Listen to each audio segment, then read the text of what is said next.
In a minute. Thank you, Rick. Tonight, NBC5 investigates drunk drivers, and the new information we've uncovered could help you avoid them on the road. Yeah, our investigative team uncovered new data pinpointing crash zones where you are more likely to be hit by a driver who has been drinking. Investigative reporter Scott Friedman is here with the results of a 7-month-long investigation. Scott? Well, Meredith and Brian, you may live in one of those crash zones or you may drive through one all the time. Tonight, our research has police taking a closer look, and it could help you avoid danger. 8 o'clock on a Friday night. Louisville police officer Chris Clements rushes to a report of a crash involving a drunk driver. It happens often out here. An NBC5 investigation has found this stretch of I-35 in Louisville sits in a zip code where drivers are at greater risk of being involved in a crash with someone who's been drinking. The cars went spinning. Aaron Causey witnessed one of the worst. You knew instantly. It was very bad. Causey was driving home on I-35 in Louisville in 2010 when she saw a drunk driver going more than 130 miles per hour slam into a car carrying a family. 13-year-old Autumn Caudle and her mother, 33-year-old Candace Hall, were killed.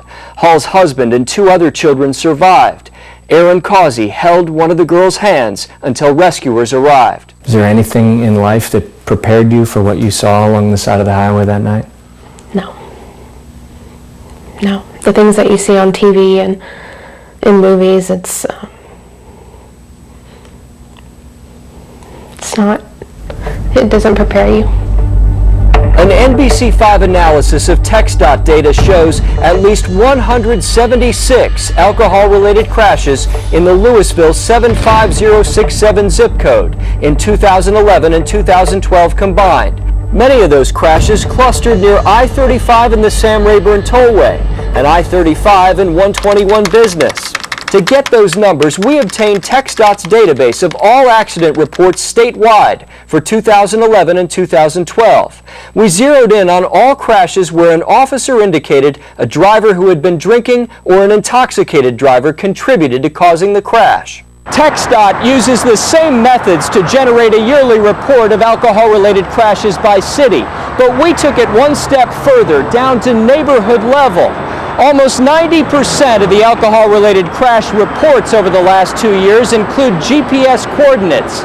Using those coordinates, we plotted the crash locations on a map. That allowed us to see zip codes with higher concentrations of alcohol-related crashes.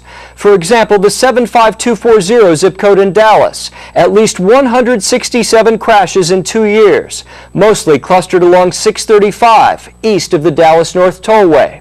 Dallas police tell us they're aware of problems there and are focusing DWI enforcement efforts on that zone. In Louisville, police say they knew I-35 was their biggest challenge, but had never seen all of the alcohol-related crashes in their city broken down and mapped by zip code. What are you doing to address this? Well, we got 2 full-time DWI officers. Anytime we have increased manpower on patrol, we assign them to DWI enforcement. Louisville's DWI officers already work 6 nights a week, and last year the department made more than 730 DWI arrests. Louisville police are now considering more ways to target the areas we pinpointed. We'll take the information and look at it, and the traffic sergeant will evaluate it. The Denton County District Attorney's Office also plans to share our data with other police departments in the county. It certainly is helpful to actually see, individual dots upon dots upon dots on a map. It's very telling. Investigators with the Texas Alcoholic Beverage Commission are very interested in our zip code maps. We can combine that with new information, other forms of information, and make it even more effective. TABC believes it could help them zero in on bars over-serving people in those crash zones. I'd like to follow up with you at a later date and confirm some of the things that we've been able to do with it. Mothers Against Drunk Driving thinks our maps could also help people make more informed decisions about where to drive. It helps so that the average person can know areas to avoid possibly, because those may be danger zones for them. And the police cannot do it alone. Ultimately, alcohol-related crashes come down to personal decisions that can end lives and change lives forever. It's hard. It's hard. I'll never forget it. It's an image you can't get out of your head, for sure. Now, tomorrow at 10 p.m., we're going to show you how one of the biggest alcohol crash zones in North Texas is in one of the area's largest entertainment districts. Brian and Meredith, these alcohol-related crashes happen at all times of day and night, but most of them still happen in the overnight hours, so that's when people may want to be extra alert in those hot spots. Powerful information. Thank you, Scott.